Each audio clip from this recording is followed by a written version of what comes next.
السلام علیکم ناظرین، پروگرام علم و حکمت کے ساتھ زبیر احمد حاضر خدمت ہے۔ ہمارا آج کا عنوان ہے امت مسلمہ کے زوال کے اسباب اور اس کا حل، اور یہ پروگرام آج اس کا دوسرا حصہ ہم آپ کے سامنے پیش کرنے جا رہے ہیں۔ پہلے حصے میں ہم نے کچھ ابتدائی گفتگو کی تھی۔ ہم یہ دیکھتے ہیں کہ امت مسلمہ بحیثیت مجموعی تمام شعبے میں زوال کا شکار ہے، اس کے اسباب کیا ہیں اور اس کا حل کیا ہے، اس پر گفتگو جاری تھی جاوید صاحب کے ساتھ۔ میں چاہوں گا کہ پہلے جو پچھلا پروگرام تھا اس کا ایک خلاصہ جاوید صاحب کی زبانی آپ کے سامنے رکھ دیں۔ جاوید صاحب، پچھلے پروگرام میں ہم نے جو ابتدائی گفتگو کی تھی اس کا ایک خلاصہ آپ مختصراً بیان کر دیں۔ مجھے یہاں تک یاد پڑتا ہے 3 نکات تھے جن پر ہم نے تفصیل سے گفتگو کی تھی۔ ایک یہ کہ دنیا میں اللہ تعالیٰ کا عروج و زوال کا عام قانون کیا ہے۔ تو میں نے یہ عرض کیا تھا کہ وہ عام قانون یہ ہے کہ اللہ تعالیٰ ایک ترتیب کے ساتھ دنیا میں اقوام کو موقع دیتے ہیں۔ ظاہر ہے اس موقع دینے کے پیچھے بھی حکمت ہوتی ہے، لیکن پھر اپنا معاملہ کسی قوم کے ساتھ اس وقت تک نہیں بدلتے جب تک وہ پستی میں نہیں گر جاتی۔ اور یہ پستی کس اعتبار سے ہوتی ہے؟ یہ علم اور اخلاق کے لحاظ سے ہوتی ہے۔ ٹھیک ہے، پھر ہم نے علم کیا ہوتا ہے اس کی کچھ وضاحت کی، اخلاقی اصولوں کی بنیادیں کیا ہیں ان کے بارے میں کچھ وضاحت کی۔ ٹھیک ہے، اس کے بعد پھر یہ چیز زیر بحث آئی کہ امت مسلمہ کے ساتھ اس قانون کا تعلق کیسے پیدا ہوتا ہے۔ تو میں نے آپ کو تفصیل کے ساتھ یہ بتایا تھا کہ امت مسلمہ کے پھر 2 حصے ہیں، یعنی ایک حصہ تو وہی ہے جس میں آپ سب شامل ہیں، اور اس اعتبار سے دنیا کا عمومی قانون جو ہم نے بیان کیا ہے ہمارے اوپر بھی لاگو وہ ان سے متعلق بھی ہوتا ہے۔ امت مسلمہ کا ایک حصہ وہ بھی ہے کہ جس کو ہم بنی اسماعیل کہتے ہیں، ذریت ابراہیم کہتے ہیں، ان سے متعلق اللہ تعالیٰ کا پھر ایک خصوصی قانون بھی، اس کی قانون کی ہم نے بڑی حد تک وضاحت کر دی تھی۔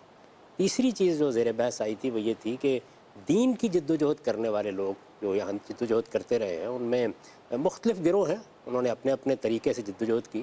یہ ایسا کیوں ہوا ہے کہ اس کا نتیجہ دنیا میں کسی تبدیلی کی صورت میں نہیں نکلا، یعنی مسلمانوں کے حالات میں ان کی بلندی اور پستی پر وہ اس طرح اثر انداز نہیں ہوا؟ جی، تو وہاں میں نے یہ عرض کیا تھا کہ دیکھیے آپ دین کے معاملے کو اور کسی قوم کی تعمیر کے معاملے کو الگ کر دیجیے، ان دونوں کا آپس میں کوئی تعلق نہیں ہے۔ جہاں تک دین کا تعلق ہے پہلے اس کو سمجھ لیجئے کہ اس میں ہدف کیا ہے، نصب العین کیا ہے، اس میں کیا چیز مقصود ہوتی ہے، اور اس میں کیا چیز ہے جس کو سامنے رکھ کر تمام جد و جہد کی جاتی ہے۔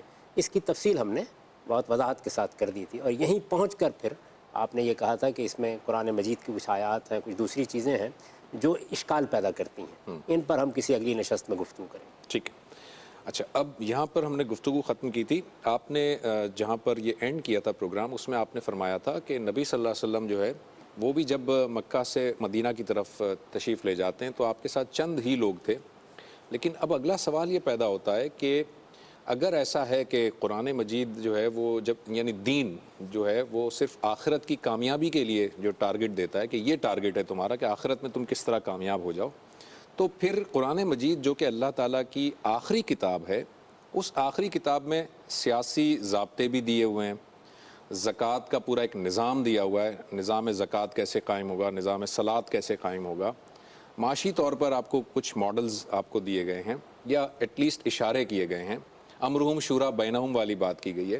تو اس کا مطلب یہ ہے نا کہ قرآن یہ چاہتا ہے یا دین یہ مقصود رکھتا ہے کہ اس تزکیے کے ذریعے سے پھر آپ ایک ریاست، ایک نظم اجتماعی جو ہے اس کا آپ ایک سیٹ اپ بنائیں گے، اور وہ جو اجتماعی نظم آپ کا قائم ہوگا اس میں ریاست کے قوانین اپلائی کریں گے، یعنی آپ قوت نافذہ کے ذریعے سے دین کو نافذ کریں گے۔ اس کو کیسے دیکھتے ہیں؟ دیکھیے خود قرآن مجید نے کیا لفظ استعمال کیا ہے؟ شریعت، شرع۔ شرع، اس کا مطلب ہے قانون۔ نظام اور چیز ہے، قانون بالکل اور چیز ہے۔ ہمارے ہاں قدیم سے جو اصطلاح استعمال ہو رہی ہے وہ شریعت کی اصطلاح ہے۔ شریعت عربی زبان میں قانون کو کہتے ہیں، ضابطہ، قانون۔ یہ تورات وہ سرتاسر قانون ہے۔ قانون میں کچھ ضوابط آپ کو دیے جاتے ہیں، وہ 2 بھی ہو سکتے ہیں، 4 بھی ہو سکتے ہیں۔ نظام ایک بالکل الگ چیز ہے۔ معیشت کا ایک ماڈل دیا گیا، کوئی ماڈل نہیں دیا گیا، معیشت سے متعلق چند احکام دیے گئے ہیں۔ سیاست کا ایک ماڈل دیا گیا، ایسا بالکل نہیں ہے، چند احکام دیے گئے ہیں۔ اس کے معاملے میں کیوں دیے گئے ہیں؟ دیکھیے میں نے آپ کی خدمت میں یہ عرض کیا تھا کہ مذہب کا یا دین کا مخاطب کون ہے؟ فرد، اور فرد اس دنیا کے اندر مختلف حیثیتیں رکھتا ہے۔ ٹھیک ہے، یعنی میں بحیثیت فرد ایک انفرادی زندگی رکھتا ہوں، میں جیسے ہی شادی کرتا ہوں خاندان وجود میں آ جاتا ہے، رشتے وجود میں آ جاتے ہیں۔ میں باہر نکلتا ہوں، مجھے معاشی جدوجہد کرنی ہے، اس میں کاروبار کروں گا، لوگوں سے معاملہ کروں گا، میں کہیں رہوں گا، وہاں ایک معاشرہ وجود میں آ جائے گا۔ ایک معاشرہ جب اپنے آپ کو منظم کرنا چاہے گا تو ریاست وجود میں آ جائے گی۔ ان تمام حیثیتوں میں مجھے بسر کرنی ہے زندگی، یعنی بحیثیت فرد۔ تو میری ایک انفرادی زندگی ہو گئی، میری ایک اجتماعی زندگی بھی ہو جاتی ہے۔ ٹھیک ہے۔ ایک وہ زندگی ہے جس میں میں جب اپنے بستر پر لیٹتا ہوں تنہا تو وہاں ہوتا ہوں، اور ایک وہ زندگی ہے کہ جو دوسروں کے ساتھ معاملے میں وجود میں آتی ہے، اس میں ظاہر ہے کہ سیاسی زندگی بھی ہے، معاشی زندگی بھی ہے۔ یہ میری زندگی ہے جس کے مختلف احوال ہیں، ان تمام احوال میں مجھے اپنے آپ کو پیوریفائی کرنا ہے، تزکیہ کرنا ہے۔ یہ ہے دین کا پورا کانٹینٹ۔ اس وجہ سے وہ میرا جب میں فرد کی حیثیت سے تنہا اپنی خلوت میں ہوں تب بھی مجھے مخاطب کرے گا، جب میں ایک خاندان کے سربراہ کی ذمہ داریاں سنبھالوں گا تب بھی مجھے مخاطب کرے گا، جب میں ایک پورے معاشرے کا فرد بن جاؤں گا اور اس میں کوئی ذمہ داری مجھے دی جائے گی تو اس کو بھی مخاطب کرے گا۔ تو مجھے مخاطب کر رہا ہے دین۔ تو یہ جتنے احکام دین کے اندر دیے گئے ہیں وہ اس لیے دیے گئے ہیں کہ میری حیثیتیں تبدیل ہوتی رہتی ہیں۔ اس کا یہ ہرگز مطلب نہیں ہے کہ مجھے یہ کہا گیا ہے کہ تم جا کر اب فوری طور پر ایک حکومت قائم کرو۔ حکومت تو انسان اپنے عرض سے قائم کرے گا۔ میں اپنے عرض سے شادی کرتا ہوں، اللہ تعالیٰ کے بنائے ہوئے قانون کے مطابق ایسے ہی ہوتا ہے۔ جیسے ہی میں یہ اقدام کرتا ہوں، یہ فیصلہ کرتا ہوں، تو اللہ تعالیٰ کہتا ہے کہ اب تمہیں اپنے آپ کو پاکیزہ رکھنے کے لیے یہ تعلق ایسے قائم کرنا ہے، اس کے یہ حدود ہوں گے، یہ تعلق ایسے وجود میں آئے گا، اگر کبھی اس کو توڑنا پڑا تو اس طریقے سے یہ توڑا جائے گا تاکہ نزاعت پیدا نہ ہو، تاکہ آلودگی پیدا نہ ہو۔ یعنی تزکیہ ہے جو مقصود ہے بنیادی طور پر، اور دین اس میں اتنی ہی مداخلت کرتا ہے جتنی اس کے اصل ہدف کے لحاظ سے ضروری ہے۔ یعنی مجھے اپنے آپ کو پاکیزہ بنا کے رکھنا ہے، میری پاکیزگی پر کوئی حرف نہ آئے، میں آلودہ نہ ہو جاؤں۔ دیکھیے کس خوبصورت الفاظ میں قرآن بیان کرتا ہے، قد افلح من زکاھا وقد خاب من دساھا۔ فلاح پا گیا وہ جس نے اپنے اس نفس کو پاکیزہ بنا لیا۔ تو یہ پاکیزگی مجھے انفرادی حیثیت میں نہیں، ہر حیثیت میں چاہیے۔ یعنی یہ کاروبار میں بیٹھے ہوئے بھی چاہیے، یہ معاملات کرتے ہوئے بھی چاہیے، یہ ادب تخلیق کرتے ہوئے بھی چاہیے، یہ فنون لطیفہ کا اظہار کرتے ہوئے بھی چاہیے، یہ مجھے حکومت کا نظم چلاتے ہوئے بھی چاہیے۔ اس وجہ سے اس طرح سے اس کو سمجھے۔ اس کو بالکل غلط جگہ سے لوگوں نے انتخاب کر لیا ہے۔ وہ دین میں جب اس طرح کے احکام دیکھتے ہیں تو یہ خیال کرتے ہیں کہ دین کو دنیا کا مسئلہ حل کرنے کے لیے آیا ہے۔ نہیں، دنیا کے مسائل کو حل کرتے ہوئے میں کہیں اپنے آپ کو آلودہ نہ کر بیٹھوں، اس وجہ سے دین مجھے ہدایات دے رہا ہے۔ وہ ہدایات نہایت مختصر ہے، نہایت محدود ہیں، اور اتنی ہیں جتنی آلودگی سے مجھے بچانے کے لیے ضروری ہیں، اور میری پاکیزگی کو نشو و نما دینے کے لیے ضروری ہیں۔ وہ جو اصل ٹارگٹ ہے، اصل ہدف ہے، وہ آخرت میں پاکیزہ ہو کر اٹھنا ہے۔ اس مقصد کے لیے وہ مجھے ہر سطح پر ہر جگہ مخاطب کرتا ہے۔ یہ نوعیت ہے ان احکام کی۔ تو یہ قوانین ہیں، ان کے لیے صحیح لفظ نظام نہیں ہے، قوانین ہے۔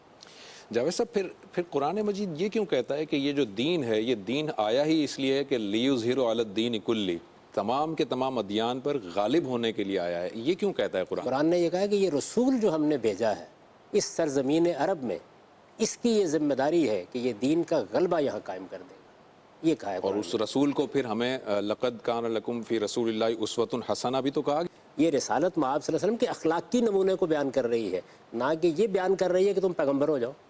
ایک پیغمبر ہو جاؤ نہیں، مگر ان کو فالو کرو، ان کے نمونے کو اختیار کرو۔ وہ یہ نمونہ جو انہوں نے ہمارے لیے چھوڑا ہے اس کو، نہ کہ اس کو کہ جو ان کے لیے ہے۔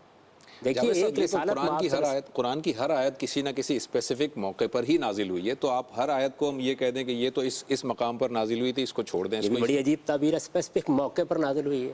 یعنی بات یہ ہے کہ ایک سلسلہ کلام میں آئی ہے تو اس لیے اس کو وہاں سمجھا جائے گا نا، کیا مطلب ہے اس کا۔ رسالت مآب صلی اللہ علیہ وسلم کی زندگی ہمارے لیے اخلاقی نمونہ ہے۔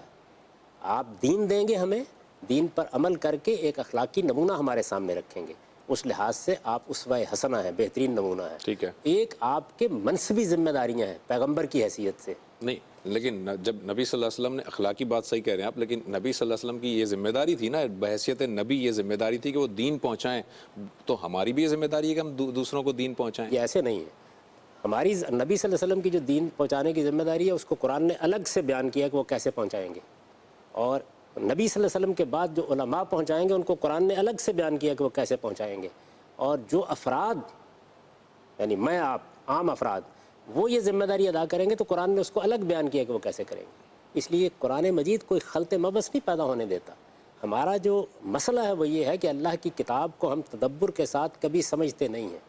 قرآن مجید نے یہ کہا کہ میرا دین پہنچنا چاہیے، تو اس کو الگ الگ ذمہ داری ڈالی ہے۔ یہ ذرا واضح کر دیں گے کہ نبی صلی اللہ علیہ وسلم کے لیے ذمہ داری کس طرح، علماء کے لیے کیسے، اور عام فرد کے لیے کیسے؟ سب سے پہلے یہ سمجھیے کہ نبی صلی اللہ علیہ وسلم کی حیثیت کیا ہے۔ نبی صلی اللہ علیہ وسلم نبی بھی ہیں اور رسول بھی ہیں۔ ٹھیک ہے۔ نبیوں اور رسولوں کے بارے میں اللہ کا قانون یہ ہے کہ وہ ان کو آسمان سے وحی دیتا ہے، صحیح۔ وہ خدا کی بینہ پر کھڑے ہوتے ہیں، ان کا علم استدلالی نہیں ہوتا، ان کو اوپر سے الہام کر کے اللہ تعالیٰ اپنی ہدایت سے نوازتے ہیں. صحیح ہے. جب وہ دنیا میں آتے ہیں تو ان کے ذمے یہ کام ہوتا ہے کہ وہ اللہ کی حجت تمام کر دیں. ان میں سے جو رسول کے منصب پر فائز کیے جاتے ہیں وہ دنیا میں آ کے اپنی قوم کا اسی دنیا میں فیصلہ کرتے ہیں. یعنی وہ فیصلہ جو میرے اور آپ کے لیے آخرت میں ہونا ہے، اللہ کے رسول وہ فیصلہ اس دنیا میں کرتے ہیں اپنی قوم کے لیے. عدالت برپا کر وہ دیں. ایک عدالت برپا کر دیتے ہیں. ٹھیک ہے. اس کو قرآن مجید نے بیان کیا ہے اور یہ کہا ہے کہ اس دنیا کے اندر ہم نے ہر قوم کی طرف ایک رسول بھیجا. وَلِكُلِّ أُمَّةٍ رَسُولٌ فَإِذَا جَاءَ رَسُولُهُمْ قُضِيَ بَيْنَهُمْ بِالْقِسْطِ وَهُمْ لَا يُظْلَمُونَ. جب کوئی رسول زمین پر آ جاتا ہے تو اس کی قوم کا فیصلہ کر دیا جاتا ہے اسی دنیا میں. یہ اصل میں جو آیتیں آپ لوگ پڑھتے ہیں یہ سب اس فیصلے کا بیان ہے. رسالت میں آپ صلی اللہ علیہ وسلم بھی اللہ کے رسول ہیں. آپ کے لیے یہ لازم تھا کہ آپ اپنی قوم کا فیصلہ کر کے اس دنیا سے رخصت ہوں. حق اور باطل کے لیے ایک آخری حجت قائم کر دی جائے دنیا پر، اور اس طرح پوری دنیا کے لیے وہ فیصلہ رسول اللہ صلی اللہ علیہ وسلم کی رسالت کی دلیل بن جائے. یہ وہی فیصلہ ہے جو حضرت نوح کی قوم کے بارے میں ہوا. یعنی ایک وقت ایسا آ گیا، میں آپ ساری زندگی دعوت دیتے رہے، یہاں کئی تبلیغی جماعتیں بنی، پورے یعنی گروہ نظر ہو گئے، اس کی کوئی نتیجہ نہیں نکلا. لیکن رسولوں کے معاملے میں معاملہ یہ نہیں ہے. رسولوں کے معاملے میں اللہ تعالیٰ یہ کہتے ہیں کہ جس وقت وہ دنیا میں آئیں گے ان کی قومیں اگر ان کو ماننے سے انکار کر دیں گی تو اسی دنیا میں ان قوموں کو سزا دی جائے گی. یعنی یہ نتیجہ نکلنا لازم ہے. وہ اللہ تعالیٰ یہ کہتے ہیں یہ میرا وہ قانون ہے کہ لن تجد لسنت اللہ تبدیلا، اس میں کوئی تبدیلی نہیں ہوتی. آپ دیکھیے قرآن مجید میں اس میں 2 آدمی ایمان لاتے ہیں، اس کے بعد رسول سے کہا جاتا ہے آپ اپنی قوم کو چھوڑ دیجئے، پیچھے مڑ کے مت دیکھیے، ہم اس پوری بستی کو لوٹنے لگے. رسولوں کے پیچھے خدا کھڑا ہوتا ہے اور پھر وہ فیصلہ کرتا ہے اس دنیا کے اندر. تو رسالت میں آپ صلی اللہ علیہ وسلم اللہ کے رسول تھے. آپ نے جب دعوت برپا کی تو قرآن نے اعلان کیا کہ اس سرزمین عرب میں اب خدا کی حجت پوری ہوگی، اس سرزمین عرب میں خدا کا فیصلہ صادر ہوگا. اگر یہ لوگ، اور آپ دیکھیں دونوں پہلو بیان کر دیے ہیں، اما نُرِيَنَّكَ بَعْضَ الَّذِي نَعِدُهُمْ اور نَتَوَفِّيَنَّكَ، یعنی 2 شکلیں ہوں گی، یا ہم آپ کو وفات دیں گے اور اس کے بعد ان پر خدا کے عذاب کا تازیانہ برسا دیا جائے گا، اور یا آپ کو اپنی آنکھوں سے اپنی قوت کا ظہور دکھائیں گے. یعنی کس طریقے سے یہ ہوتا ہے، اس کا مجھ سے آپ سے کیا تعلق ہے، اس کا ہمارے علماء سے کیا تعلق ہے، اس طرح دین کی دعوت دینے والوں کا کیا تعلق ہے. یہ خدا کا خصوصی قانون ہے. اس کو قرآن بیان کرتا ہے کہ هو الذی ارسل رسولہ بالہدی ودین الحق لیظہرہ علی الدین کلہ. یعنی وہ ذات ہے جس نے رسول بھیج دیا ہے اپنا اس سرزمین میں، وہ خدا کے دین پر، خدا کے دین کو اس طرح واضح کر دے گا کہ تمام ادیان پر اس کا غلبہ قائم ہو جائے گا. یہ سرزمین عرب میں ایک رسول کا مشن ہے جس کو بیان کیا گیا ہے. یعنی اگر آپ کی قوم آپ کی بات ماننے کے لیے تیار نہ ہوتی تو پوری قوم کے ساتھ وہی معاملہ ہوتا جو معاملہ حضرت نوح کی قوم کے ساتھ ہوا، لوط کی قوم کے ساتھ ہوا، ہود کی قوم کے ساتھ ہوا، صالح کی قوم کے ساتھ ہوا علیہم السلام. یہ قانون ہے. قرآن مجید نے اگر آپ ایک چھوٹی سی سورہ میں اس کو پڑھنا چاہیں تو سورہ قمر میں اس کا خلاصہ کر دیا ہے. یعنی یہ بتایا ہے کہ یہ پیغمبر آخرت کی منادی کرنے کے لیے آتے ہیں. لوگوں کا حال یہ ہے کہ ان کے سامنے بڑی سے بڑی بھی کوئی چیز پیش کر دی جائے تو وہ آخرت کو ماننے کے لیے تیار نہیں ہوتے. تو یاد رکھو کہ پھر جب نوح کی قوم نے ماننے سے انکار کر دیا تو ہم نے اس طرح سے نوح کو اور ان کے ساتھیوں کو چند کیلوں اور چند کانٹوں پر اٹھا لیا تھا، اور اٹھا کر ہم نے پوری کی پوری قوم کو برباد کر دیا تھا. پھر مختلف رسولوں کی مثالیں دی ہیں یہاں تک کہ حضرت مسیح تک نوبت آ گئی ہے. اور اس کے بعد یہ فرمایا ہے کہ کفارکم خیر من اولئکم، یعنی قریش کو مخاطب کر کے کہا ہے کہ یہ تمہارے جو منکرین ہوں گے کیا یہ کوئی اللہ تعالیٰ کے ہاں سے پروانہ لے کے آئے ہیں، یہ ان سے کہیں بہتر ہے، ان کے ساتھ بھی وہی ہوگا. تو اصل میں رسول اللہ صلی اللہ علیہ وسلم کی قوم کے معاملے میں اللہ کا یہ قانون بیان ہوا ہے کہ وہ آپ کو مانے گی، اگر وہ آپ کو نہیں مانے گی تو وہ عذاب میں مبتلا کر دی جائے گی، اور اگر وہ عذاب آئے گا تو اس زمین کے اوپر خدا کے فیصلے کی حیثیت سے صادر ہوگا. یہ جتنی آیتیں یہ اس کو بیان کرتی ہیں، یہ اصل میں سنت الہی کا ظہور ہے. اسی کو دوسری جگہ بیان کیا لاغلبن انا ورسلی، میرا قانون یہ ہے کہ جب میں رسول بھیج دیتا ہوں تو پھر غلبہ قائم کرتا ہوں. ہمارے لیے الگ جگہ ہے جہاں بتایا گیا کہ تم کو کیسے دین پہنچانا ہے، اور میں نے عرض کیا علماء کو کیسے پہنچانا ہے، ہم میں سے عام آدمی کو کیسے پہنچانا ہے. ہماری کوئی ریاست موجود ہے، یہاں ذرا سا آپ رکیے گا. علماء کو کیسے پہنچانا ہے اور عام آدمی کو کیسے پہنچانا ہے اس کو ڈسکس کرتے ہیں. لیکن یہاں جہاں رسول کی آپ نے بات کی اس میں ایک ذرا وضاحت اور کر دیجیے گا. نبی صلی اللہ علیہ وسلم کی اس دنیا سے رخصت ہونے کے بعد اب جو صحابہ تھے وہ ظاہر ہے وہ تو رسول نہیں تھے. وہ رسول جب نہیں تھے تو انہوں نے رسول کی اس چیز کو فالو کرتے ہوئے مختلف جو گرد و نواح کے جو ریاستیں تھیں ان پر وہ گئے، انہوں نے اپنا دین پیش کیا، اور دین نہ ماننے کی صورت میں انہوں نے غلبہ حاصل کرنے کے لیے ان کے ساتھ جنگیں کی، اور جنگیں کر کے ان کا غلبہ حاصل کیا اور ان قوموں کو ذمہ بنایا اور ان سے جزیہ بھی وصول کیا۔ یہ تو رسول نہیں تھے، انہوں نے پھر ایسا کیوں کیا؟ انہوں نے بھی اللہ کے فیصلے کا نفاذ کیا۔ رسالت میں آپ صلی اللہ علیہ وسلم کی جب بعثت ہوئی تو آپ کے مخاطبین کی حیثیت سے 3 گروہ سامنے آئے، اور یہ اللہ ہی نے فیصلہ کیا اس کا۔ پہلا گروہ کون سا تھا؟ بنی اسماعیل، آپ کی اپنی قوم قریش مکہ۔ یہ پہلا گروہ تھا جس پر آپ نے اللہ کی حجت پوری کی ہے، یعنی آپ کی رسالت کے پہلے مخاطبین یہ ہیں۔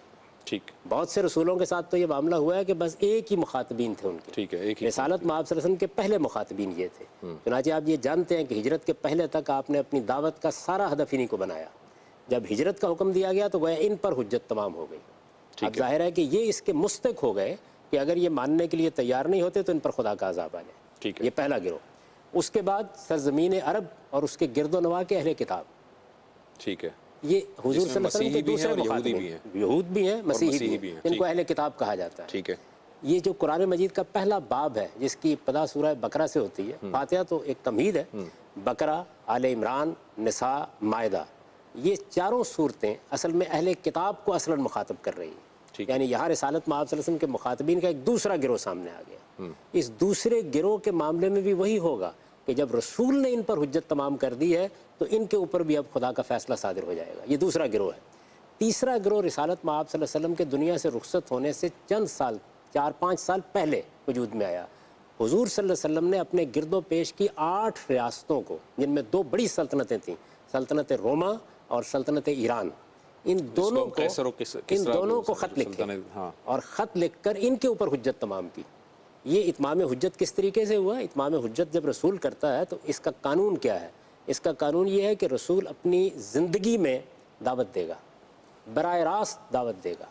رسالت میں آپ صلی اللہ علیہ وسلم نے خود اپنے ہاتھ سے خط لکھوا کے ان کو براہ راست دعوت دی۔ یہ دعوت جب ان قوموں تک پہنچے گی تو ان کو اتنا وقت دیا جائے گا کہ وہ اور ان کی لیڈرشپ اگر چاہے تو رسول کو براہ راست آ کے دیکھ لے، رسول سے براہ راست بات کر لے، آ کے رسول سے کوئی اشکال پیش کرنا ہے تو وہ کر لے۔ چنانچہ 4 سے 5 سال تک کی مہلت دی گئی ان اقوام کو تاکہ یہ وہ معاملہ کر لے۔ اس عرصے کے دوران میں یہ ضروری ہے کہ رسول کے ساتھ خدا کی جو مائیت ہے اس کے ظہور کو وہ ساری قومیں دیکھ لیں۔ یہ ظہور رسول اللہ صلی اللہ علیہ وسلم کی زندگی میں ہوا، یعنی سرزمین عرب میں خدا کی عدالت ظہور پذیر ہوئی، وہ فیصلہ صادر ہوا جو عربوں کے لیے صادر ہونا تھا، اور جزیرہ نما عرب میں اس کے صدور کو، اس کے ظہور کو ان اقوام کو دکھا دیا گیا۔ تو اللہ کی حجت ان قوموں پر بھی پوری ہو گئی۔ اس لیے رسالت میں آپ صلی اللہ علیہ وسلم نے جو اتمام حجت کیا ہے وہ پہلے قریش مکہ پر کیا، پھر سرزمین عرب اور اس کے نواح کے اہل کتاب پر کیا، اس کے بعد دنیا کی ان بڑی سلطنتوں پر کیا۔ آپ کی نبوت ایک عالمی نبوت بن گئی اس لحاظ سے۔ یہ جب اتمام حجت آپ نے کر دیا تو اس کے بعد اب ان کو سزا دینی تھی۔ یہ سزا دینے کے لیے اللہ تعالیٰ یہ کہتے ہیں کہ 2 طریقے میں نے اختیار کیے ہیں۔ اگر تو رسول کے ماننے والے 2-4 کی تعداد میں ہیں تو میں اپنے فرشتوں کو بھیجتا ہوں اور وہ پھر سزا دیتے ہیں، اور اگر رسول کے ساتھی معتدب تعداد میں ہوں، ان کو حکومت اور اقتدار بھی حاصل ہو جائے تو پھر یہ سزا ان کے ہاتھوں سے دی جاتی ہے۔ چنانچہ یہ اعلان کیا گیا تھا کہ یہ سزا صحابہ دیں گے، یعذبہم اللہ بایدیکم، سزا خدا دے گا لیکن تمہارے ہاتھوں سے دے گا۔ تو صحابہ کرام یہاں پر میں اور آپ نہیں ہیں، وہ اللہ کا لشکر ہے، وہ جند الہی ہیں، ان کو مبعوث کیا گیا ہے۔ انہوں نے اس سزا کا نفاذ قریش پر کیا، انہوں نے اس سزا کا نفاذ عرب کے اہل کتاب پر کیا، انہوں نے اس سزا کا نفاذ ان اقوام کے اوپر بھی کیا۔ یہ بھی سزا کا نفاذ تھا، یہ کوئی عام فتوحات نہیں تھیں۔ اس میں بڑی غلطی ہوئی ہے اور اس کو نہ سمجھنے کی وجہ سے ہمارے ہاں ہماری فقہ میں، ہمارے قانون میں، ہمارے دینی فہم میں غلطیاں در آئی ہیں۔ یعنی یہ اصل میں اللہ کے رسول کے اتمام حجت کے بعد اس کام کو پایہ تکمیل تک پہنچانا ہے۔ یعنی جو کام رسول اللہ کر چکے ہیں، اب سزا کا نفاذ یہ تو پہلے ہی صحابہ ہی نے کیا سب پر، انہی کو کرنا تھا، یہ انہی کی ذمہ داری۔ جاوید صاحب، ایک بات جو کنفیوز کرتی ہے، جو آپ نے اپنے اکثر یہ میں پروگرام میں کہی بھی ہے، آپ نے یہ قانون جو بتایا اس سے پہلے بھی آپ نے بہت ساری نشستوں میں بتایا ہے، جو ایک بنیادی سوال جو سمجھ میں نہیں آتا وہ یہ ہے کہ اتمام حجت ایک لمبا پروسیس ہے۔ مطلب میں کسی چیز کو، دعوت کو سمجھوں گا، پرکھوں گا، دیکھوں گا، ایک خط لکھ دینے سے، 1 پیج کا 1 صفحے کا خط لکھ دینے سے، 2 صفحے کا خط لکھ دینے سے اتمام حجت کس طرح پوری ہوئی اور یہ کیسے انصاف پر مبنی ہوگا کہ ایک بہت دور ایک ریاست ہے اور اس زمانے میں جو ذرائع حمل ہیں وہ بھی اتنے زیادہ نہیں ہیں, کوئی انٹرنیٹ نہیں ہے, کوئی فیس بک نہیں ہے, بہت دور سے ایک خط آیا اور اس خط کو میں پڑھ لوں اور میں اتمام حجت مجھ پر ہو جائے اور پھر مجھ پر جو ہے وہ تلوار سے حملہ بھی کر دیا جائے. یہ بات کچھ سمجھ نہیں آتی. یہ کس نے کہا ہے آپ کو کہ اتمام حجت ایک لمبا پروسیس ہوتا ہے؟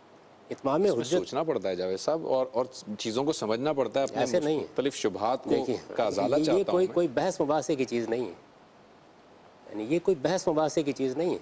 یہ اصل میں حق کا آنکھوں کے سامنے ظہور ہے. مجھے یہ بتائیے کہ اگر اس وقت جبریل امین آسمان سے اتر جائے اور ہم ان کو اترتا ہوا دیکھ لیں, ٹھیک ہے, خدا کی حجت پوری ہو جائے گی؟ بالکل ہو جائے گی, بحث تو نہیں ہوگی, لیکن لمبا پروسیس تو نہیں ہوگا. نہیں ہوگا. لیکن وہ جو آپ کہہ رہے ہیں کہ یہ جو ظہور دیکھ لے, تو یہ ظہور مطلب ایک عام آدمی جو کہ اللہ کو نہیں مانتا, اس کے دین کو نہیں مانتا, وہ اس ظہور کو یہ بھی سمجھ سکتا ہے کہ یہ سیاسی طور پر غلبہ حاصل ہوا ہے. وہ یہ کیسے مان لے گا کہ یہ پیغمبر ہیں؟ دیکھیے یہ اس کا کام ہے, یہ اس کا کام ہے نا, وہ سوال کرے گا. یعنی یہ اس کا کام ہے. ایک کام خدا کی طرف سے ہو گیا, اس کو بھی قرآن نے واضح کیا ہے. میں نے آپ سے ابھی عرض کیا تھا کہ یہ اس کے 3 بنیادی نکات ہیں کہ اتمام حجت کیسے ہوتا ہے. پہلی چیز یہ ہے کہ رسول, دیکھیے رسول میں نہیں ہوتا, آپ نہیں ہوتے, بڑی غیر معمولی ہستی ہے زمین کے اوپر. ایک شخص آ کر یہ کہتا ہے میں خدا کی طرف سے مبعوث کر دیا گیا ہوں, یعنی میرا پیغام پہنچا دینا, آپ کا پیغام پہنچا دینا, یہ کوئی چیز نہیں ہوتی. اللہ کا رسول خود دنیا میں موجود ہو اور وہ براہ راست پیغام پہنچائے, لوگوں کو کہے کہ میں خدا کا رسول ہوں. اس نے پیغام کیا پہنچانا ہے, کوئی بحث نہیں کرنی. اس نے کہا میں خدا کی طرف سے آیا ہوں, بڑی غیر معمولی فلسفہ نہیں بیان کرنے کے لیے آیا, میں خدا کی طرف سے آیا ہوں. انی علی بینۃ من ربی, میں خدا کی حجت لے کر آ گیا ہوں. یہ کوئی معمولی الارم ہے؟ یعنی ذرا سوچئے تھوڑی دیر کے لیے کہ یہ بات ہے جو رسالت مآب صلی اللہ علیہ وسلم نے ان خطوں میں لکھی ہے, کبھی ان کو نکال کے پڑھیے. اچھا, پھر دوسری لازمی چیز یہ ہے کہ جس وقت رسول یہ بات کر دیتا ہے, یعنی رسالت مآب صلی اللہ علیہ وسلم نے قریش کے ساتھ بھی یہی کیا, آپ نے بات کر دی, پیغام پہنچا دیا, اب دوسرے کی ذمہ داری ہے کہ وہ آئے اور آ کر دیکھے کہ کیا فی الواقع یہ اللہ کے رسول ہے. سوال اس نے کرنا ہے, بات اس نے کرنی ہے, اس کو مہلت ملنی چاہیے. یہ مہلت رسالت مآب صلی اللہ علیہ وسلم نے قریش مکہ کو 10 سال دی, کم و بیش. یہ مہلت اہل کتاب کو بھی کم و بیش 5-7 سال دی, اور یہ مہلت ان باہر کی اقوام کو بھی 4-5 سال دی. یعنی یہ ایک لمبی مہلت ہے. اس دوران میں جس کا جی چاہے آئے, آ کر جو پوچھنا ہے پوچھے. اچھا, پھر یہ جو آپ نے فرمایا کہ لوگوں کو معلوم نہیں ہوا, رسالت مآب صلی اللہ علیہ وسلم تو ابھی ہجرت کر کے گئے ہی تھے کہ آپ نے دیکھا کہ ابو سفیان جب گئے ہیں تو ہرقل کے دربار میں مسئلہ زیر بحث ہے. یعنی یہ اس وقت کی دنیا کا بہت بڑا مسئلہ تھا. آج کی دنیا کا مسئلہ کیا ہے؟ اعلان کر دیا گیا ہے کہ اب نبوت ختم ہو گئی ہے. اس وقت کی دنیا کا مسئلہ کیا تھا کہ پیغمبر آنے والا ہے, پیغمبر آنے والا ہے. یہ اطلاع پہنچا دی گئی ہے. اس اطلاع کے پہنچا دینے کے بعد اب رد عمل ظاہر کرنا ہے انہوں نے. اس کے لیے رسالت مآب صلی اللہ علیہ وسلم نے 4-5 سال انتظار کیا. اس میں بعض لوگ انفرادی طور پر آئے بھی ہیں, انہوں نے آ کے ایمان بھی قبول کیا. اور ہرقل کے دربار میں جو کنورسیشن ہوئی ہے اس سے بھی یہ بھی ثابت, اس سے یہی ثابت ہے. یعنی وہ کتنی دور ہے, کتنا دور ہے, یہ جو ہم دوری ہے یہ بھی بعض اوقات تاریخ میں فرض کر لیتے ہیں, پوری طرح واقف ہیں. اب ذرا دیکھیے کہ جو رسالت مآب صلی اللہ علیہ وسلم جب مکہ میں تھے, اس موقع کے اوپر فارس اور روم میں جو جنگ ہوئی وہ وہاں مکے میں زیر بحث ہے. بحث ہے, صحیح ہے. اس میں کیا نتیجے نکل رہے ہیں وہ زیر بحث ہے. اس پر شرطیں وہاں لگ رہی ہیں اور قرآن وہاں پیشین گوئی کر رہا ہے. اچھا, پھر اس کے بعد تیسری چیز کیا ہوئی؟ تیسری چیز یہ ہوئی کہ رسالت مآب صلی اللہ علیہ وسلم نے جب یہ کہا تھا کہ میں خدا کی حجت بن کے آیا ہوں, میں خدا کی عدالت بن کے آیا ہوں, میں فیصلہ سناؤں گا, یہ فیصلہ صادر ہوگا اس زمین کے اوپر, یہ خدائی مائیت کا ظہور ہے. یہ ظہور سرزمین عرب میں دکھا دیا گیا. ٹھیک, یہ دکھا دیا گیا پوری طاقت سے. اس کو بچشم سر دیکھ لیا. دنیا کی گرد و پیش کی قومیں متوجہ ہو گئیں, باقاعدہ بڑے بڑے لشکر حضور کے زمانے میں سرحدوں پر آ کر کھڑے ہو گئے. آپ کہتے ہیں اطلاع ہی نہیں ہوئی, کچھ بھی نہیں ہوا. یہ سارا معاملہ ہو. اس کے بعد جو عمل کیا گیا, اس عمل کے لیے بھی قرآن مجید نے یہ بتا دیا تھا کہ یہ کیسے ہوگا. ظاہر ہے کہ جو حکمران ہیں, آیان و اکابر ہیں, ان تک بات پہنچ گئی ہے, ان پر حجت تمام ہو گئی ہے, ان کے پاس کوئی عذر باقی نہیں ہے, ان کی سلطنتیں ختم کر دی گئی سزا کے طور پر, سزا کے طور پر, نہ کہ فتوحات کے دائیے سے. جب یہ ختم کر دی گئی تو عام لوگوں کے بارے میں قرآن نے کیا کہا؟ قرآن مجید نے عام لوگوں کے بارے میں یہ کہا کہ وَإِنْ أَحَدٌ مِّنَ الْمُشْرِكِينَ اسْتَجَارَكَ, قانون بتایا گیا تھا سورہ توبہ میں. اب فرد کو حق حاصل ہے کہ وہ آ کے کلام اللہ کو سنے, کوئی سوال کرنا کرے, کوئی اعتراض کرنا کرے, اس کے بعد اس کے خلاف کارروائی کی ابتدا ہوگی. تو عام افراد کے معاملے میں صحابہ کرام نے بالکل یہی طریقہ اختیار کیا. وہ ایک خدائی فیصلے کا نفاذ کرنے والی جماعت تھی. یہ دنیا کے اندر ایک بڑی غیر معمولی حیثیت ہے جو ان کو حاصل ہوئی. کبھی قرآن میں پڑھیے کہ یہ وہ گروہ ہے جس کو خدا کہہ رہا ہے کہ تم اس وقت وہ کام کرو گے جو میں فرشتوں سے لیا کرتا تھا. میرے قانون کا نفاذ تم نے کرنا ہے. انہی کو امت وسط کہا گیا ہے. انہی کو امت وسط کہا گیا ہے. اچھا. لیکن جب امت وسط کیا گیا تو ایک دوسری ذمہ داری بتائی گئی ہے. ٹھیک ہے. دیکھیے صحابہ کرام یا رسول اللہ صلی اللہ علیہ وسلم کی جو قوم میں سے لوگ آپ پر ایمان لائے, ان کی ایک ذمہ داری یہ تھی کہ وہ خدا کے ہاتھ کا آلہ بن کر جس طرح خدا کے فرشتے عذاب لے کے آتے ہیں اس طرح خدا کے فیصلے کا نفاذ کریں.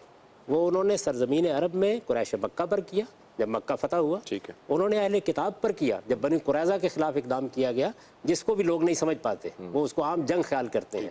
یہ کام انہوں نے دوسرے مرحلے میں کیا. تیسرے مرحلے میں انہوں نے یہ کام روما و ایران کی سلطنت میں کیا. وہ اس سے آگے نہیں گئے, انہوں نے اپنی ذمہ داری. دوسرا ان کا کام کیا تھا وہ ہے جس کی طرف آپ نے اشارہ کیا کہ تمہیں ہم نے یعنی صحابہ کرام کو, بنی اسماعیل کو, یہ رسول اللہ کی قوم ہے, تمہیں ہم نے امت وسط بنایا. یہاں خاص طور پر بنی اسماعیل مخاطب, تمہیں ہم نے ایک درمیان کی امت کا کیا مطلب ہے, ایک طرف رسول کھڑا ہے دوسری طرف دنیا کی باقی اقوام ہے, تم درمیان میں کھڑے ہو. ٹھیک ہے. تمہیں کیا کرنا ہے, لتکونوا شہداء علی الناس, تم اب دنیا کی باقی اقوام کے اوپر خدا کی ہدایت واضح کرو گے, اس کا پیغام پہنچاؤ گے.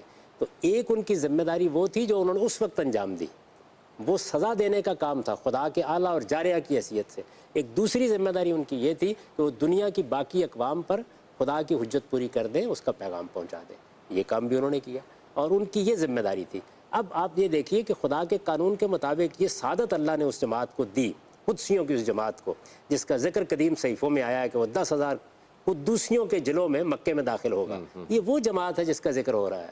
صحابہ کرام کو مجھ پر اور آپ پر قیاس نہ کیجیے, یعنی یہ وہ جماعت ہے, اس کی خصوصی حیثیت یہ نہ وجود میں آتی, تھوڑی دیر کے لیے فرض کیجیے نہ وجود میں آتی, یہ غیر معمولی جماعت وجود میں نہ آتی, پھر کیا ہوتا, پھر وہ ہوتا جو قرآن نے بیان کیا گیا ہے کہ یستبدل قوما غیرکم ثم لا یکونوا امثالکم, ہم تمہاری جگہ کسی اور گروہ کو اٹھائیں گے پھر اس سے اپنا کام لیں گے. تو یہ ایک بڑا خاص قانون ہے قرآن مجید کا. لوگ اصل میں اس کو ایک قومی تاریخ کی حیثیت سے پڑھتے ہیں اور دیکھتے ہیں. ٹھیک ہے. اچھا جاوید صاحب, یہ آپ نے فرمایا امت وسط صحابہ کو کہا گیا ہے. اب ذرا 2-3 چھوٹے سے اس میں مختصر سوالات ہیں, ان پر ہم آتے ہیں, پھر اس کے بعد آگے چلیں گے. پہلی بات تو یہ کہ جب نبی صلی اللہ علیہ وسلم کے زمانے میں جو گرد و نواح میں جو آپ نے فرمایا 8-9 ریاستیں تھیں جن پر آپ نے یہ دین کی دعوت پیش کی اور پھر آپ نے ان کو 4-5 سال کی مہلت بھی دی, کیا پہلا سوال یہ کہ کیا صحابہ کرام نے ان 8-9 ریاستوں تک ہی فتوحات کا سلسلہ جاری رکھا یا اس سے آگے بھی بڑھے؟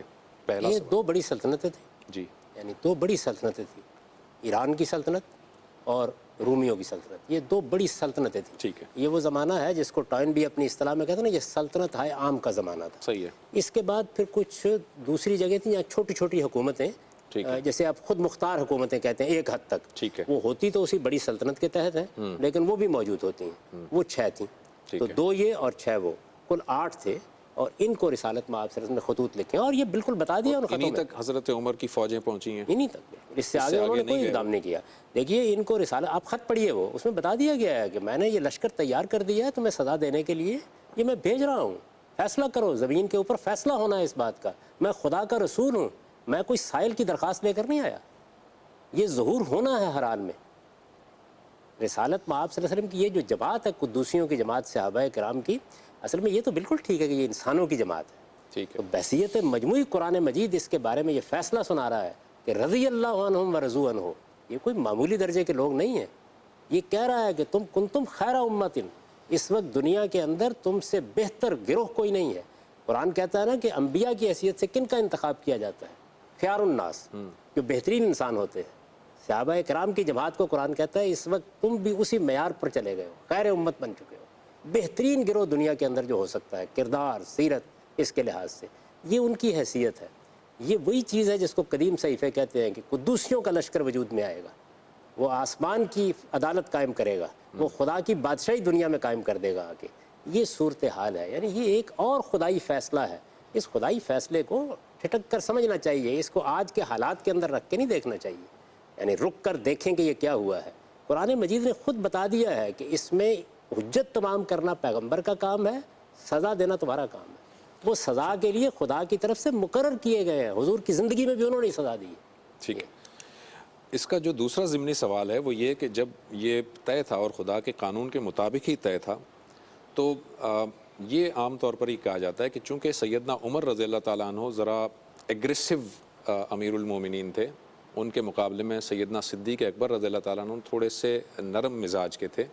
اگر یہ خدا کا قانون ہی ہے تو سیدنا ابو بکر صدیق کے زمانے میں یہ لشکر کیوں نہیں بھیجے گئے، سوائے ایک کے کہ جنہوں نے زکوٰۃ سے انکار کیا تھا آپ نے ان کی طرف لشکر کو بھیجا. زیادہ تر جو لشکر بھیجے گئے وہ سیدنا عمر نے بھیجے. بھئی قانون تو رسول نے دیا تھا اور خدائی قانون تھا تو اس کی ابتدا وہیں سے خلیفہ اول سے ہو جانی چاہیے تھی. ایسا بھی نہیں ہے. دیکھیے رسالت مآب صلی اللہ علیہ وسلم لشکر خود تیار کر کے گئے ہیں. آپ کے علم میں ہے کہ اسامہ کا لشکر پوری طرح تیار کر دیا گیا تھا، وہ ڈیرے ڈال کے باہر بیٹھے ہوئے تھے. رسالت مآب صلی اللہ علیہ وسلم کی وفات ہو گئی، اس وفات کی وجہ سے تاخیر ہوئی. سب سے پہلا مسئلہ یہ پیش آیا ہے، حضرت ابو بکر صدیق نے جب ذمہ داری سنبھالی ہے تو سب سے پہلا مسئلہ یہ پیش آیا. اور انسان ہوتے ہیں نا، نگاہ نہیں ہوتی بعض اوقات کہ خدائی فیصلے کیا ہوتے ہیں اور انسانی کام کیا ہوتے ہیں. صحیح. آپ کو معلوم ہے کہ صحابہ کرام میں سے اور خاص طور پر سیدنا عمر نے بھی یہ کہا کہ شاید ہمیں یہ لشکر اب نہیں بھیجنا چاہیے. یہ تو رسالت مآب صلی اللہ علیہ وسلم نے تیار کیا تھا، باہر کے لیے تیار کیا تھا. اسامہ کا لشکر جس کو کہا جاتا ہے، بالکل صحیح ہے. تو یہ ہمیں نہیں بھیجنا چاہیے کیونکہ حضور دنیا سے رخصت ہو گئے ہیں. تو عین ممکن ہے کہ اب ہمیں وہ تائید اور نصرت حاصل نہ رہے.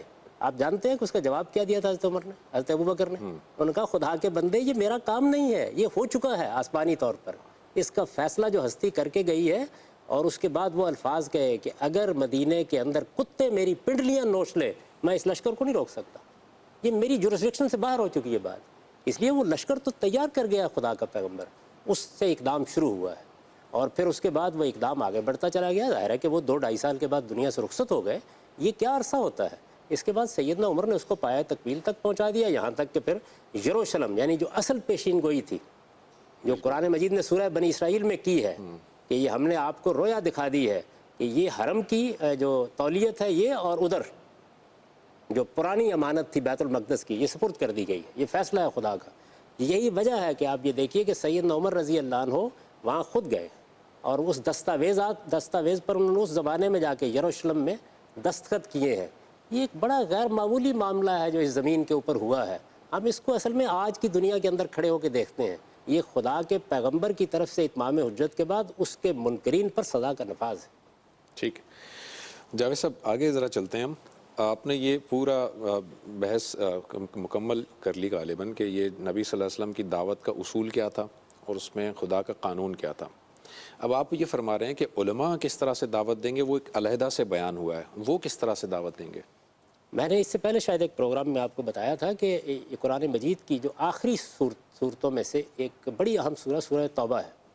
سورہ توبہ یہ ساری چیزیں جو میں نے آپ کو بتائی ہیں یہ بیان کرتی ہے بڑی وضاحت کے ساتھ. یہ بتاتی ہے کہ صحابہ کی حیثیت کیا ہے، یہ بتاتی ہے کس طرح وہ خدا کا آلہ و جاریہ بن گئے ہیں، یہ بتاتی ہے کہ ان کے ہاتھ میں عذاب کی باغ خدا نے دی ہے، میں نے یا آپ نے نہیں دی.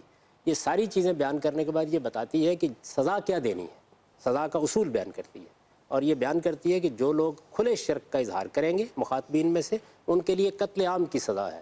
اور جو توحید کو بطور دین مانتے ہیں جس کی مثال اہل کتاب ہیں ان کے لیے محکومی کی سزا ہے، وہ جزیہ دے کر اور ذلیل ہو کر بسر کریں گے. یہ خدا نے ان کے اوپر ایک غلامی اور محکومی کی سزا نافذ کر دی ہے.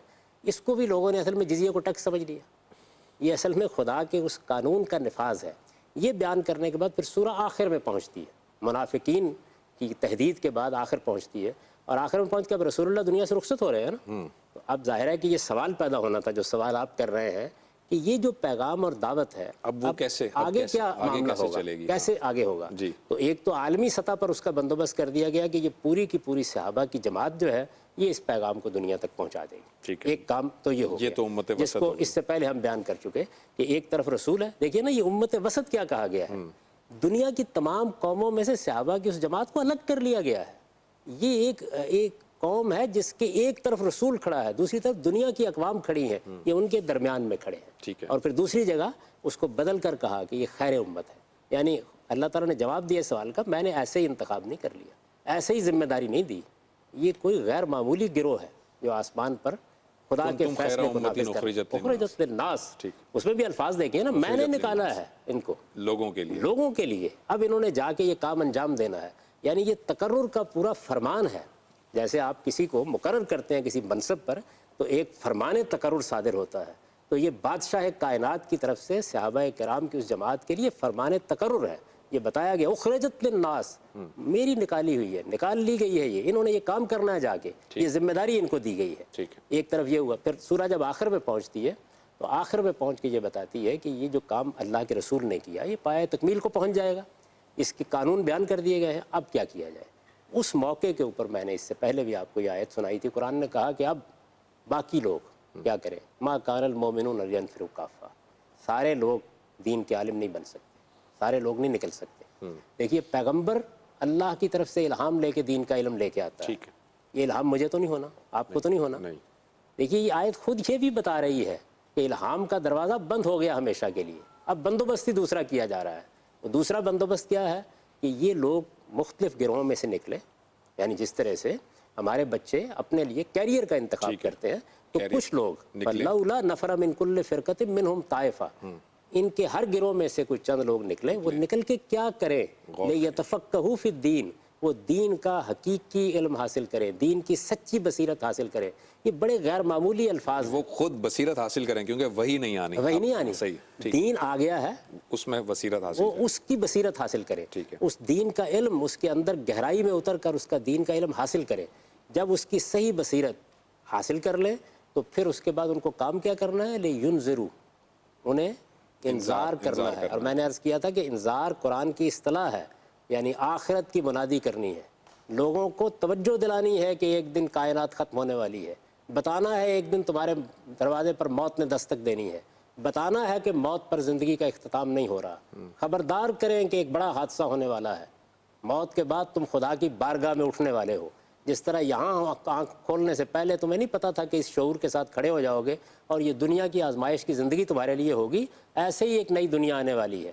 اس دنیا کے بارے میں متنبع ہو جاؤ، وہاں معاملہ ہونے والا ہے اور اس میں فیصلہ ہونا ہے کہ کون وہاں پر سرفرازی پاتا ہے، کون فلاح پاتا ہے اور کون اپنے آپ کو آلودہ کرتا ہے. یہ کام دیا گیا ہے علماء کو، اور یہ کام کرو کہاں؟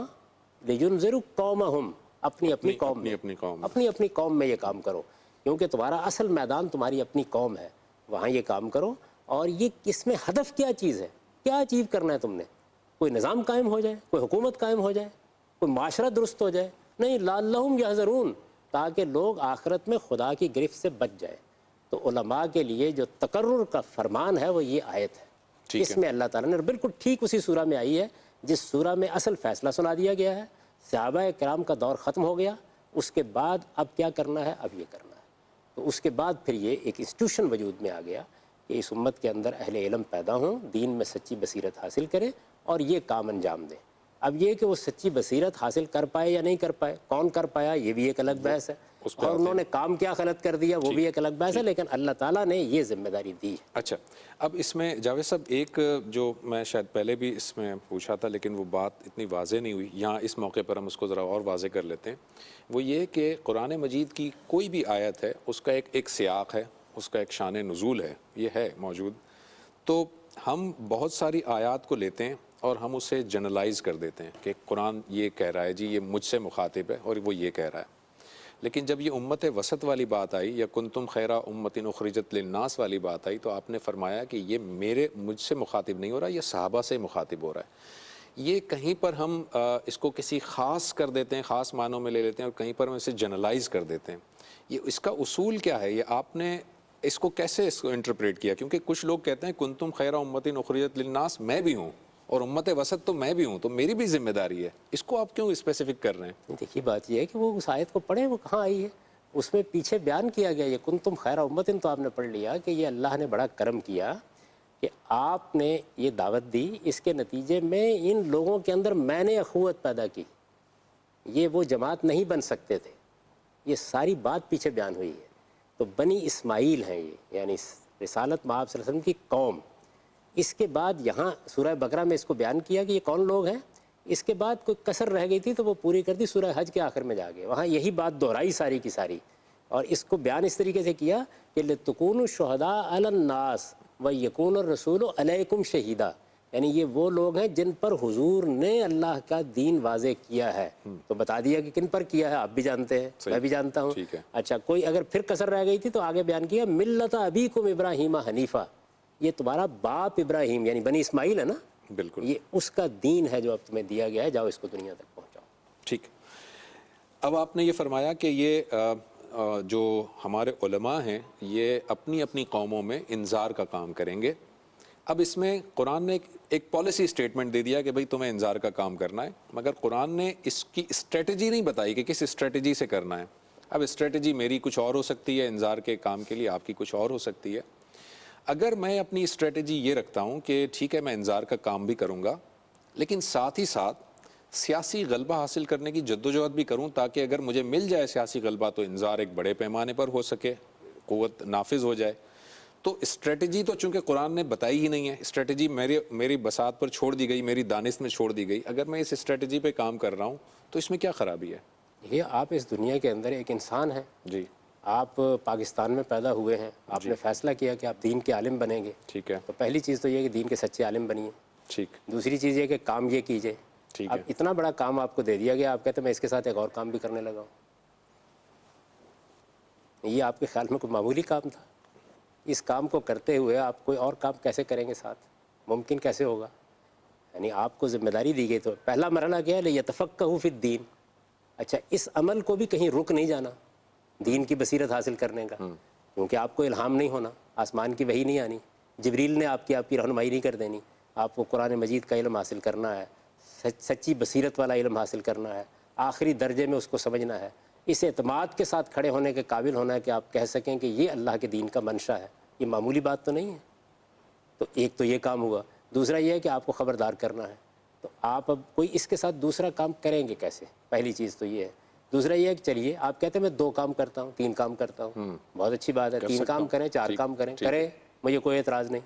یہ کام آپ کریں گے تو میں اس سے متعلق پوچھوں گا کہ یہ کیسے کر رہے ہیں آپ. ٹھیک ہے, دوسرا کام کریں گے تو اسے زیر بحث لے آئیے کہ آدمی کو سیاست کیسے کرنی چاہیے.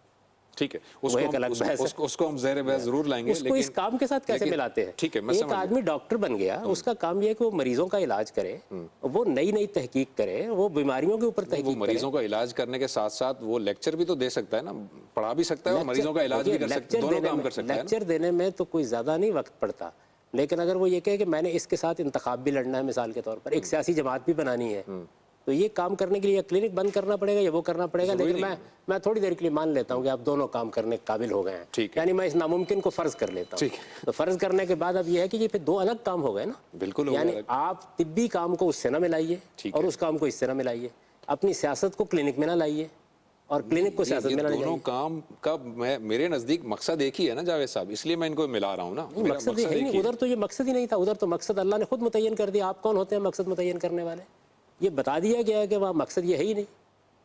یعنی ایک ڈاکٹر کا مقصد جو ہے وہ سیاست کیسے ہو جائے گا؟ اس مقصد ہے مریض کی صحت کا بندوبست کرنا, بیماری کا علاج کرنا, اس کی صحیح تشخیص کرنا. چاہتا ہے کہ اگر میں ریاست پہ غلبہ حاصل کر لوں تو جتنے بھی مریض جو اس طرح سے پڑے ہوئے ہیں میں ان سب کے لیے قانون سازی کر لوں گا, میں ان سب کو صحت. یہ الگ کام ہو گیا نا, ڈاکٹری کا کام ختم ہو گیا.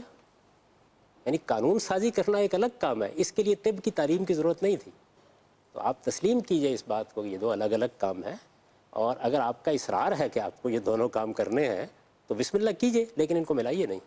یعنی آپ یہ نہیں کہہ سکتے کہ دیکھیے یہ جو میں مریض کا علاج کر رہا ہوں نا, جو مجھے ذمہ داری دی گئی تھی بطور ایک ڈاکٹر کے, یہ مریض جو میرے سامنے اس وقت ہے, جس کی ذمہ داری مجھ پر عائد کی گئی ہے, جس کے مجھے ایک ایک چیز کو دیکھنا ہے کہ اس وقت اس کے پھیپھڑے کیسے کام کر رہے ہیں, دل کیسے کام کر رہا ہے, یہ کام میں قانون سازی کے بعد کروں گا.